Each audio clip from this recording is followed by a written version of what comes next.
Louvado e engrandecido seja o nosso Senhor e Salvador Jesus Cristo, para sempre seja louvado. Cumprimento todos com a gloriosa paz do Senhor Jesus. Meus amados, vamos falar hoje sobre ruminar a palavra do Senhor. Ruminando a palavra. O que é isso, pastor? Vamos começar pelo Salmo, primeiro Salmo da Bíblia, que diz assim: bem-aventurado o homem que não anda segundo o conselho dos ímpios, nem se detém no caminho dos pecadores, nem se assenta na roda dos escarnecedores. Antes, tem o seu prazer na lei do Senhor, e na sua lei medita de dia e de noite. Pois será como a árvore plantada junto a ribeiros de águas, a qual dá o seu fruto no seu tempo, as suas folhas não cairão, e tudo quanto fizer prosperará. Então, esta é uma poderosa passagem bíblica, é um texto áureo, e aqui nós temos duas promessas. Primeiro, é feliz o homem que medita na lei do Senhor.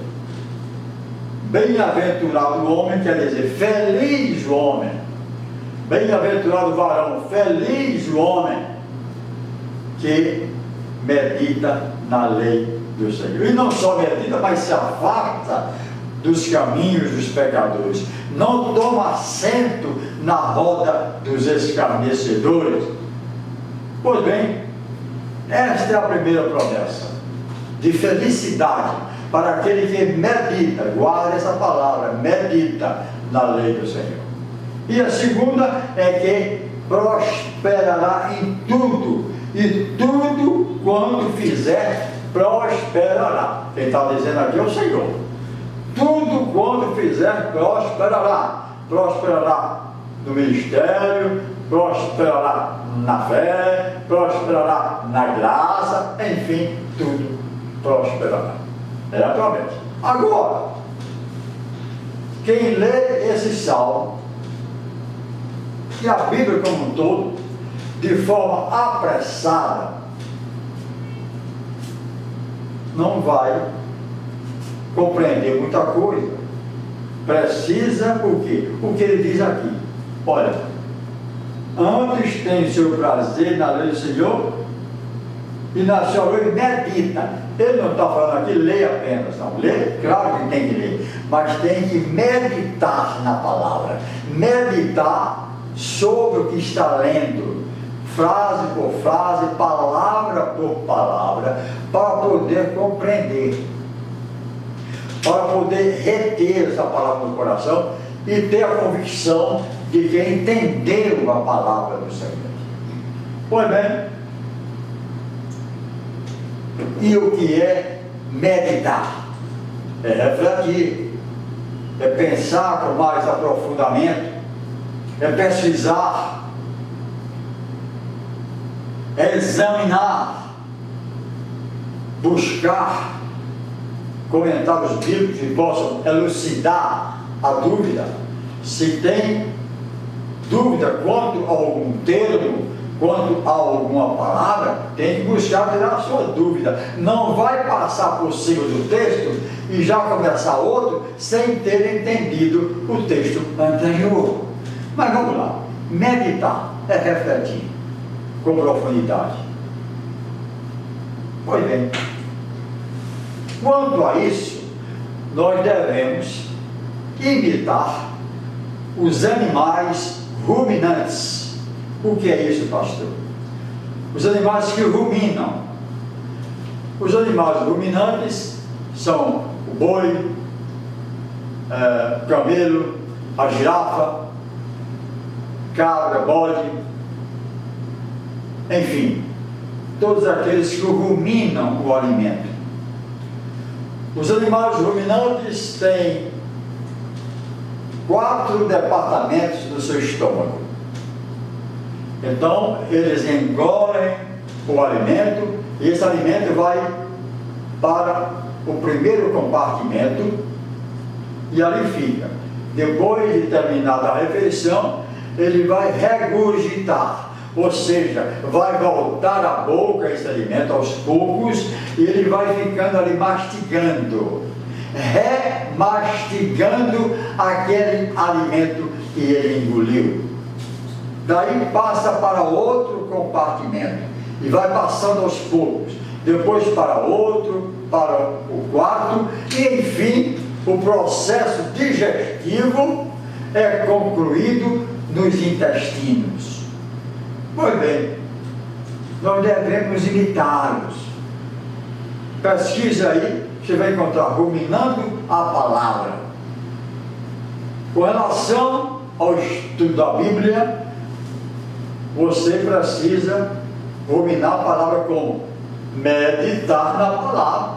Você lê, guarda, depois você vai remastigando, se realimentando com aquela palavra, pensando, pode passar um dia, pode, uma semana, pode, até que seja completamente essa palavra digerida, assimilada no seu interior, no seu coração, no seu intelecto.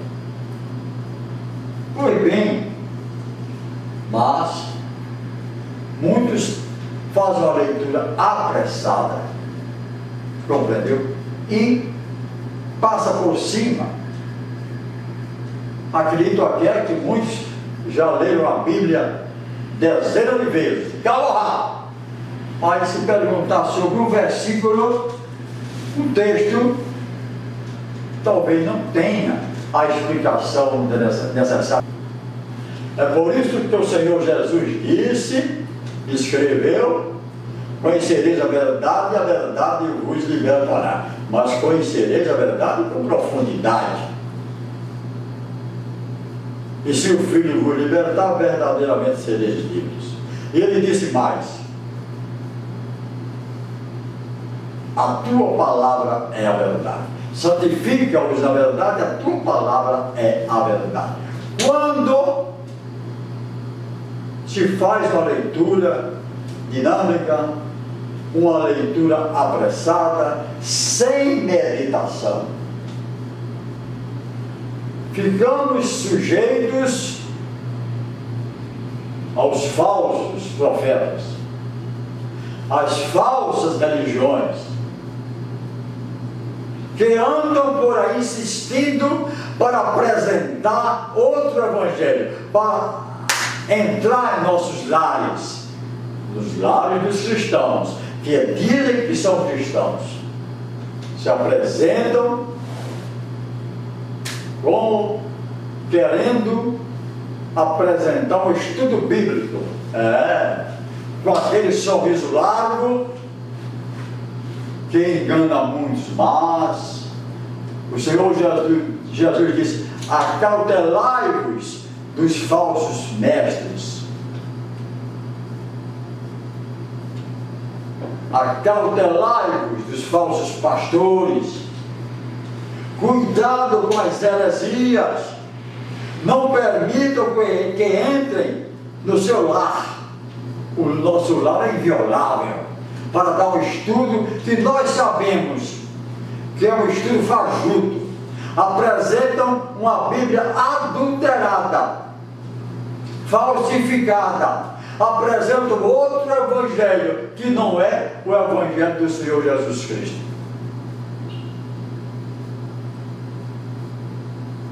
Mas o apóstolo Paulo disse: se nós mesmos, o mesmo anjo do céu, apresentar, oferecer, ensinar outro evangelho, senão este que nós temos dito e ensinado, seja anátema, ou seja amaldiçoado.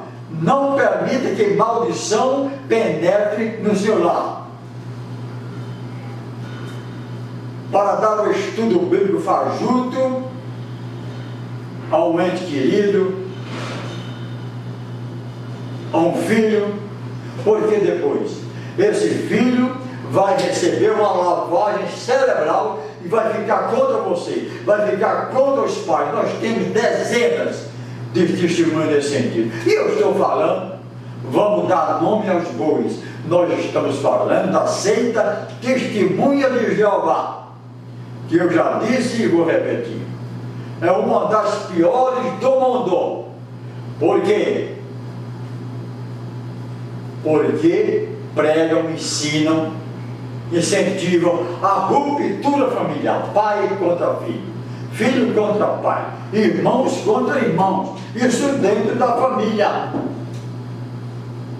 Não é preciso eu entrar em detalhes, porque quem já foi testemunho de Jeová, ou quem é ainda, sabe disso.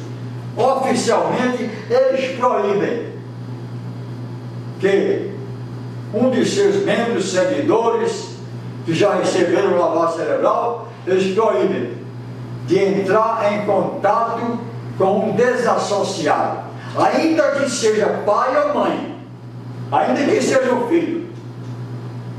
Filhos desprezam seus pais, pais desprezam seu filho, porque receberam uma lavagem cerebral, receberam uma ordem lá de cima do corpo governante para esquecer aquela pessoa. E esse membro desassociado, por livre e espontânea vontade, passa a ser chamado filho do diabo. Vocês sabem disso, que é verdade. Cuspiu no prato em que comeu. Ainda que esse desassociado, esse excluído, creia em Jesus Cristo, creia que Jesus é o Senhor e Salvador, ainda que, mas para ele não interessa. A salvação está em pertencer à organização, em pertencer à seita. E mais, é uma das piores seitas do mundo, porque proíbem a transfusão de sangue. Proíbem há muitos anos. Ninguém sabe quantos já morreram por falta de transfusão de sangue. Ninguém sabe.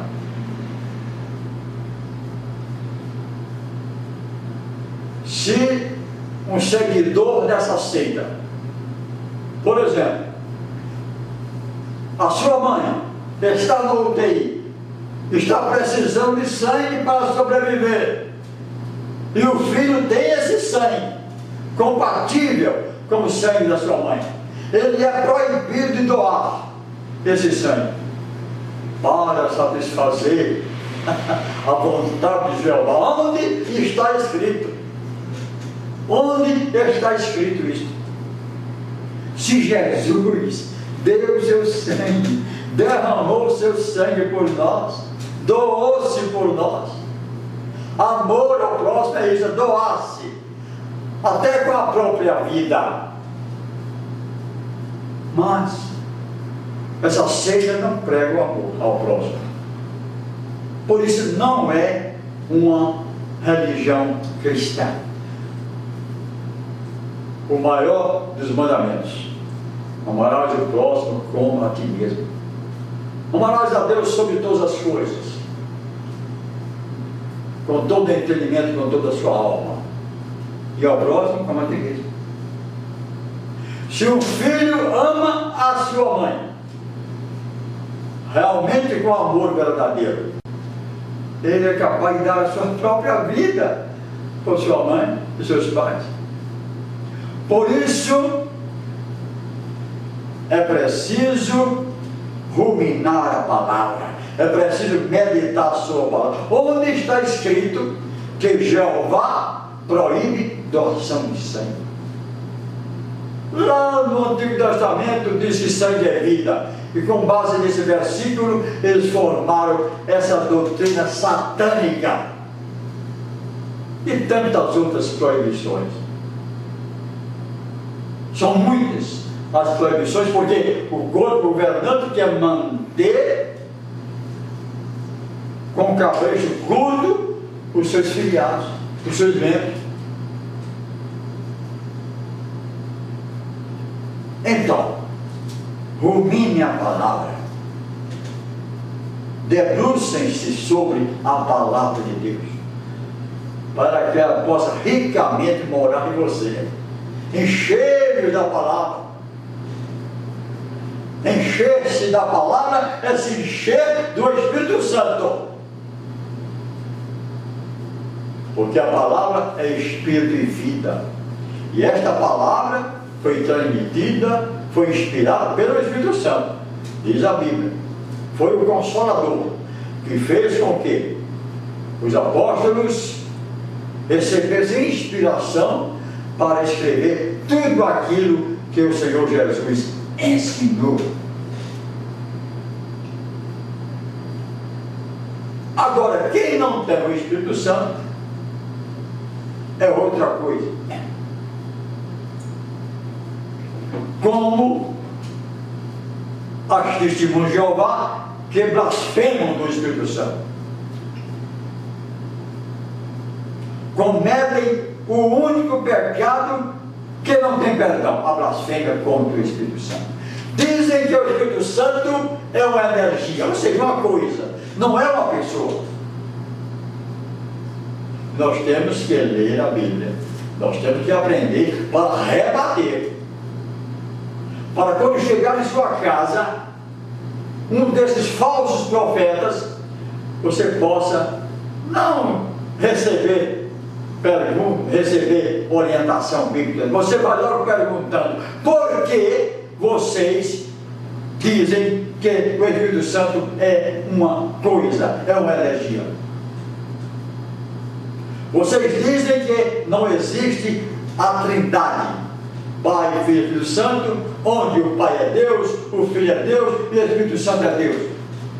E eu te pergunto: onde está escrito que o Espírito Santo é uma energia? Responda. Se vai receber, se concede o seu lar para que o falso profeta venha ensinar outro evangelho, então faça perguntas também para ele. Assim que eu fiz, lá em São Luís do Maranhão, fui logo perguntando. Eu dei acesso a 2 testemunhas de Jeová e fui logo perguntando onde está escrito e por quê. A Bíblia diz que o Espírito Santo fala em Atos dos Apóstolos, várias vezes ele falando, nomeia ministros, ele fica triste. Onde? Como? Uma energia pode ficar triste? É porque ele é uma pessoa. E mais, Jesus mandou batizar, está em Mateus 28, 19. Batizar em nome do Pai, do Filho e do Espírito Santo. Pergunto: Jesus iria mandar batizar em nome do Pai uma pessoa, do Filho uma pessoa e do Espírito Santo uma energia? Desculpa. Então, esses adeptos que recebem lavagem cerebral do corpo governante não param para meditar na palavra. A palavra é colocada de escanteio. Meditam só sobre o que está na sentinela, naquele livro, naquela revistinha, e também nos livros, como Seja Deus Verdadeiro. E nesse livro, Seja Deus Verdadeiro, página 81, diz: olha a blasfêmia. A Trindade é criação de Satanás.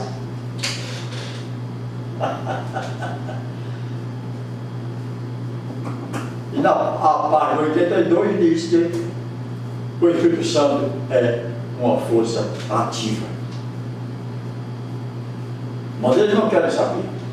Então, por que ele não tem o Espírito? Porque blasfema contra o Espírito Santo. não possuem o Espírito Santo, não são morada do Espírito Santo, ficam nas trevas, ficam na escuridão e não conseguem ir além. Também pela pressão da lavagem. Então, porque não tem o Espírito Santo, eles não conseguem entender a Bíblia, não tem a ajuda do Consolador. A blasfêmia continua ao dizer que Jesus é um Deus menor. Está escrito. Primeiro versículo do Evangelho de João. Primeiro versículo do Evangelho de João. Diz assim na Bíblia Sagrada: no princípio era o Verbo, e o Verbo estava com Deus, e o Verbo era Deus. Amém? Alguma dúvida? Sim. Para as testemunhas de Jeová, há dúvidas. Que dúvida? Eles fizeram o seguinte: antes vamos ruminar a palavra. No princípio, que quer dizer, antes de todas as coisas criadas, não existia nada, só o Pai, que é Deus, e o Filho, que é Deus, e o Espírito Santo, que é Deus. Então, antes de todas as coisas criadas, no princípio, o Verbo já existia, era o Verbo já estava presente. O Verbo está falando de Jesus, o Logos, a palavra, o Filho, o Verbo. E ele estava com Deus. Olha aqui, essa união aqui. Estava com Deus. Falando sobre uma pluralidade aí. Pluralidade. Porque Jesus dizia, eu e o Pai somos um, né? João 10:30. Ele estava com Deus e o Verbo era Deus. Aí fecha. Porém, na Bíblia falsificada, adulterada das Testemunhas de Jeová, eles escreveram assim: no princípio era o Verbo, tudo bem, e o Verbo estava com Deus, tudo bem, e o Verbo era, aí eles colocaram um Deus, um artigo indefinido, rebaixando a pessoa de Jesus Cristo. E mais, esse artigo indefinido é entre colchetes. Qualquer frase ou palavra colocada num texto entre colchetes quer dizer que aquela expressão não existe no original. É isso aí. Não existe. Foi enxertada acolá. Era um entre colchetes, um Deus. Deus com letra minúscula. Como se quisesse forçar a barra. Como se quisesse dizer, olha, é o Deus menor. O Deus maior é o Jeová. Não. Então, eles querem que a palavra se ajuste à sua doutrina. Vários casos dizem, eu não conferi, não contei, mas que há mais de 300 adulterações na Bíblia, na edição da Bíblia apresentada pelas Testemunhas de Jeová. Eu só examinei umas 20. E todas elas eu já escrevi, já rebati, já esclareci. Então eles se apresentam com esse evangelho fajuto, adulterado. E as pessoas, donas de casa, e não têm familiaridade com a Bíblia, acham que estão diante então de uma pessoa que vai trazer luz, vai trazer entendimento, vai trazer salvação. Nada disso.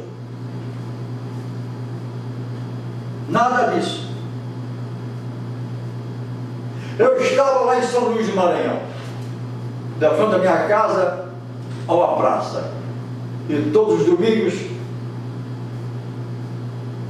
uma dezena de jeovitas aparecem na praça, oferecendo nas casas estudo bíblico, uma palavra. E eu permiti, como eu já falei, que duas testemunhas de Jeová entrassem, e fui logo perguntando sobre o Espírito Santo. Mas a conversa não durou muito. Ela disse que eu era um estudioso da Bíblia e que tinha negócio para fazer, tinha outras visitas. Eu digo, muito bem, agora, com essa palavra, com essa minha atitude, Deus despertou em mim para iniciar, instalar, agora, possivelmente ainda deste mês de fevereiro de 2022, uma escola bíblica, só escola bíblica, lá na minha casa. Exatamente, a primeira pauta vai ser para ensinar a todos quantos quiserem ensinar a dar a resposta correta, a refutação correta aos falsos profetas. Vou ensinar, vou dizer como é que é. A cada uma de suas investidas, da testemunho de Jeová, que vem com aquele negócio, Jesus não é Deus porque ele disse, o Pai é maior do que eu. Jesus não é Deus porque ele clamou o Pai, Deus, meu Deus, porque me desprezaste. Cada uma dessas, nós vamos ensinar aqui os cristãos, todos quanto quiserem, a se defender. E essa escola bíblica vai ser também campal, colocar lá na frente da minha casa lá, com um potente som, uma potente caixa de som, para que todos possam ouvir a palavra pura, o evangelho puro do nosso Senhor e Salvador Jesus Cristo. E também vou me oferecer para as igrejas, a escola bíblica virtual. Essa escola bíblica também é de auxílio às igrejas, para preparar os irmãos para esse grande embate. É uma luta espiritual, é a luta contra as trevas, é uma luta contra os falsos profetas, lembrando sempre a palavra do Senhor Jesus. Acautelai-vos dos falsos mestres, que vêm sobre vós como lobos devoradores, querendo parecer que são ovelhas, vem com aquele sorriso, com muita gracinha, querendo captar, fisgar, escravizar aqueles que não estão preparados. Mas você precisa se preparar, e comece ruminando a palavra, que a palavra de Cristo habite ricamente em seus corações, de forma abundante, como está aqui em Colossenses 3,16. Aí sim, você começa a se firmar na palavra, está vestido das armaduras de Deus para enfrentar os falsos profetas. Muito obrigado por essa oportunidade. Se você gostou, se você aceita, se você concorda, compartilhe para os seus grupos, compartilhe para algum membro que você conhece, que participe de alguma seita. E muito obrigado em nome do Senhor Jesus.